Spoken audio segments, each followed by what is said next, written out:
नमस्कार दोस्तों, एस्ट्रोलॉजर कपिल मिश्रा में आपका बहुत बहुत स्वागत है। मित्रों, आज हम बात करने वाले हैं विशेष रूप से धनु लव राशि फल। आपका नो कांटेक्ट कब हुआ था, कब से आपके रिश्ते में बहस हो रही है, रिश्ता नहीं चल पा रहा है, क्यों हो रहा है आखिर ऐसा, थर्ड पार्टी रिलेशन में रिश्ते क्यों टूट गए हैं, इन सभी विषयों पर हम विशेष चर्चा करने वाले हैं। यदि आप चैनल पर नए हैं तो चैनल को सब्सक्राइब करना ना भूलें। साथ ही यहाँ पर बताया जाता है वो जो होता है खास। ये बात हमेशा ध्यान रखिएगा, मेरे यहाँ पर जो सच है वो 100% सामने आता है। और एक और खास बात आपको बता देना चाहता हूं कि यहाँ पर अगर आपकी ग्रहकृत स्थितियों में, आपके संबंधों में विवाद हो रहा है, रिश्ते बिगड़ रहे हैं, तो उससे रिलेटिव उपाय भी आपको बताए जाते हैं। ऐसा कुछ भी नहीं है जो असंभव हो। यदि आप प्रयत्न करें तो सफलता आपको जरूर मिलेगी। कुंडली में ग्रहों के कारण ही व्यक्ति पीड़ित होता है और उन ग्रहों का ही यदि उपचार कर लिया जाए तो व्यक्ति के जीवन में सुख और भोग है। मित्रों, कई बार ये देखने को भी मिलता है, मान लीजिए सपोज आपकी कुंडली में राहु की महादशा चल रही है और आपकी कुंडली का राहु नीच का है। आपके 18 वर्ष जो है ना वो बहुत बुरे निकलेंगे, जिसमें आप पानी में भी गिरेंगे, जिसमें आपको करंट भी लगेगा, जिसमें आपके अपने माता पिता आपको त्याग देंगे, घर से बाहर रहना पड़ेगा, बहुत कष्ट सहना पड़ेगा। और तब जाके आप जीवन की एक सफलता की ओर जैसे ही पहुंचेंगे वैसे ही आपको फिर एक बार धक्का लगेगा। क्यों? क्योंकि आपकी कुंडली में वो ग्रह अशुभ है जिसने आपके 18 साल बर्बाद कर दिए। लेकिन यदि आप चाहो, अगर आप चाहो तो उन 18 वर्ष को एक सुनहरी स्थिति तक ला सकते हैं, उस जीवन को सुखमय बना सकते हैं। क्योंकि मित्रों, जो ग्रह अशुभ है उस ग्रह को शुभ करने के लिए आपको कुछ उपाय दिए जाते हैं। तो आइए मित्रों, सबसे पहले मैं आपको बता देना चाहता हूं, यदि आप मेरी वीडियो पर नए हैं तो मैं आपको ये कहना चाहूंगा कि सबसे पहले आप चैनल को सब्सक्राइब करें। मित्रों, मैं आपको बता दूं कि वर्तमान समय में धनु राशि का स्वामी है गुरु, और धनु और मीन दो राशि है गुरु की। अब आप यही देखें कि एक राशि केंद्र में है और दूसरी राशि चतुर्थ भाव में केंद्र में आती है। अब यहां पर जो गुरु है वो चला गया गोचर में, कहां? छठे भाव में। छठा भाव किसका है? रोग, ऋण और शत्रु का। तो मित्रों, यहां पर गुरु जी है ये अशुभ होकर भी शुभ हो गया है। इसलिए धनु राशि वाले वो जातक जो वर्तमान समय में लिविंग रिलेशनशिप में है, उनके लिए यह जो समय चल रहा है वो एक तरीके से अच्छा है। लेकिन पूर्व में जो समय निकला है वो बहुत खराब है। क्यों? अब सुनिए मेरी बात और आपकी समझ में तत्काल में आएगी। आपको बता देना चाहता हूं कि अभी अप्रैल का महीना जो निकला है, मार्च और अप्रैल का, यह जो समय था वो धनु राशि वाले जातकों की लिविंग रिलेशनशिप के लिए बहुत अच्छा था। इसमें थोड़ी बहुत बहस हुई है पर रिश्ते बहुत अच्छे रहे हैं, प्रेम बहुत श्रेष्ठ रहा है। क्यों? अब आपके मन में ये विचार आ रहा होगा, क्योंकि उस समय मंगल पंचम भाव में बैठा हुआ था और मंगल पंचम भाव में शुक्र के साथ में बैठा था, इसलिए सुख भोग की स्थितियां बनी थी। आपके मन में बहुत सारे विचार भी आ रहे थे, आप नए नए कार्यों की ओर हम ये कहें कि जागृत हो रहे थे। लेकिन अभी क्या है, गुरु आपका छठे में आ गया और गुरु छठे में है और मंगल भी छठे में है। गुरु मंगल जब छठे भाव में होता है तो ऐसे व्यक्ति को हो सकता है कि ऋण लेना पड़े, मतलब कर्ज लेना पड़े। ध्यान से समझना, ऐसी स्थितियां बनती हैं कि कर्जा लेना पड़ता है। अब ये बात भी मेरी समझिए, यहां पर आप ये देखें कि इस समय में लिविंग रिलेशनशिप के रिश्तों में ब्रेकअप चल रहा है और यह धनु राशि का चल रहा है। आखिर क्यों चल रहा है, क्यों ऐसा हुआ है? मित्रों, मैं आपको बता देना चाहता हूं, जून के महीने में धनु राशि के ब्रेकअप हुए और ये भी सुनिए कि जुलाई के महीने में भी ऐसी स्थितियां रही हैं। नो कॉन्टैक्ट सिचुएशन में थर्ड पार्टी के साथ में 100% ब्रेकअप की स्थितियां बनी। मैं आपसे केवल एक बात कहना चाहता हूं, यदि आप धनु राशि के हैं तो यह भी सुने कि आपके रिलेशन में ब्रेकअप की स्थिति 15 जनवरी 2024 से प्रारंभ हुई थी, जो कि थर्ड पार्टी में विशेष। मैरिड लाइफ में आने वाला समय 25 अगस्त 2024 से मैरिड लाइफ में प्रेम संबंधों की स्थितियों में काफी कुछ खास स्थितियां देखने को मिलेंगी।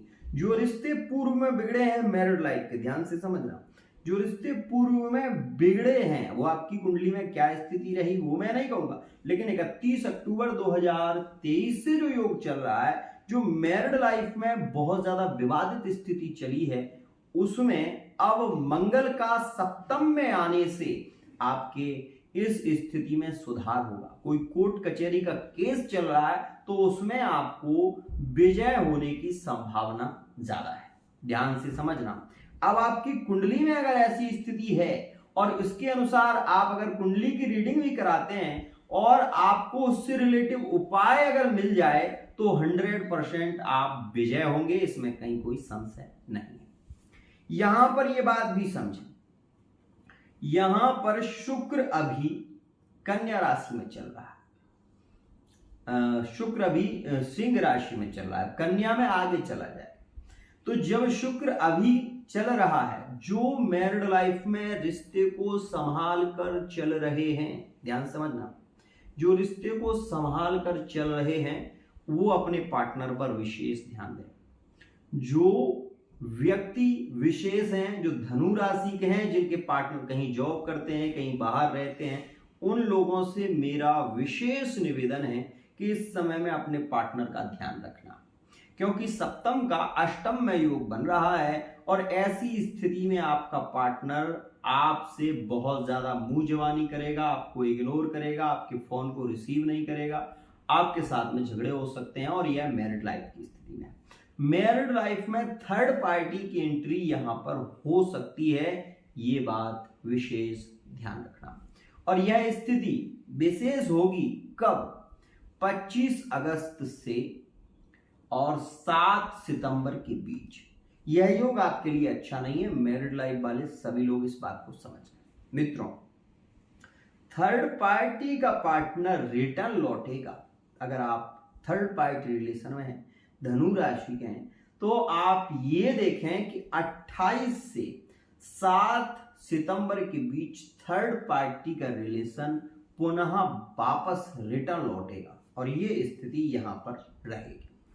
मित्रों, यहां पर मैं आपको बता दूं कि 16 सितंबर 2024 यह समय आपके लिए गोल्डन चांस रहेगा।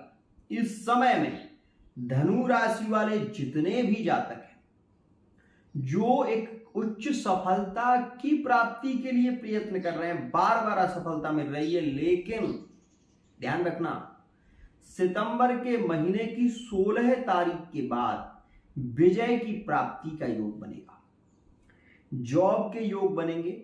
इस समय में आपको परिवार का सपोर्ट मिलेगा।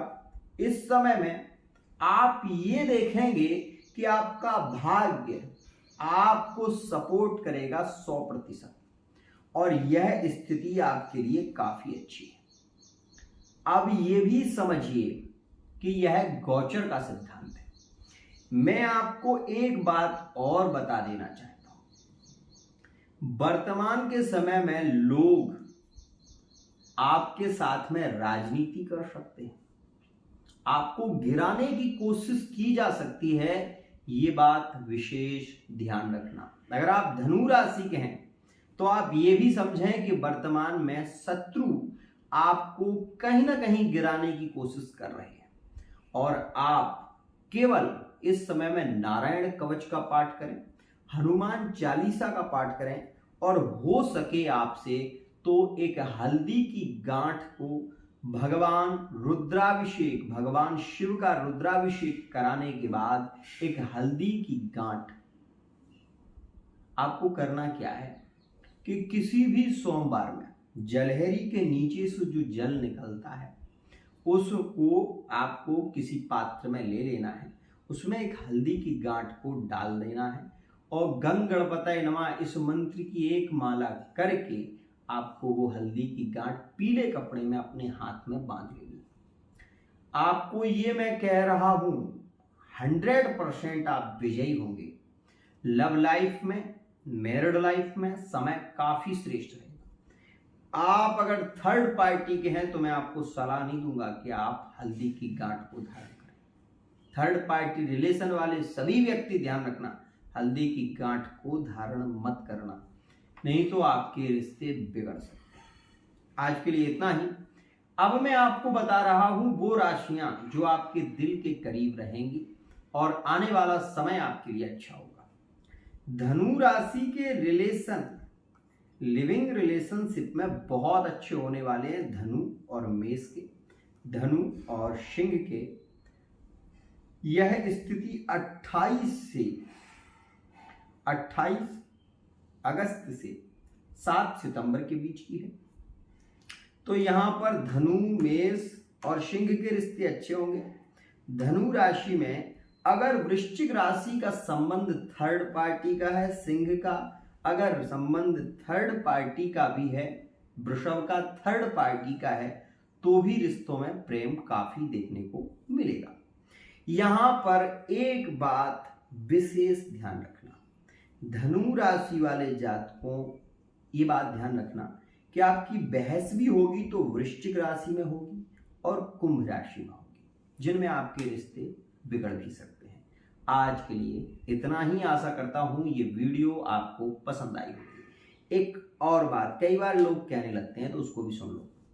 दृष्टि संबंध के विषय में मैं आपको बता दूं, शनि 1, 2, 3 अभी मेष पर दृष्टि दे रहा है, जिसके कारण आपके संबंध में बार बार बहस हो रही है, बार बार रिलेशन बिगड़ रहे हैं। क्यों?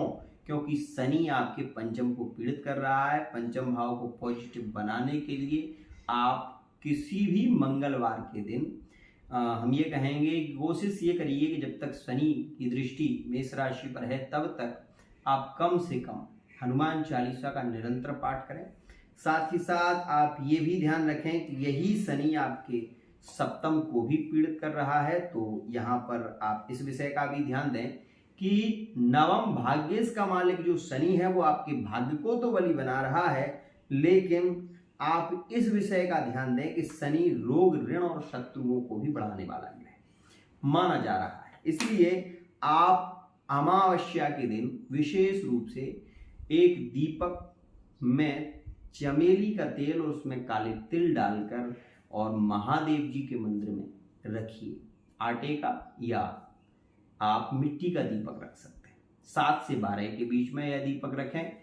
आपकी लव लाइफ में, मैरिड लाइफ में प्रेम बढ़ेगा और यह थर्ड पार्टी रिलेशन के लिए भी यह दीपक लाभकारी होगा। आज के लिए इतना ही। जय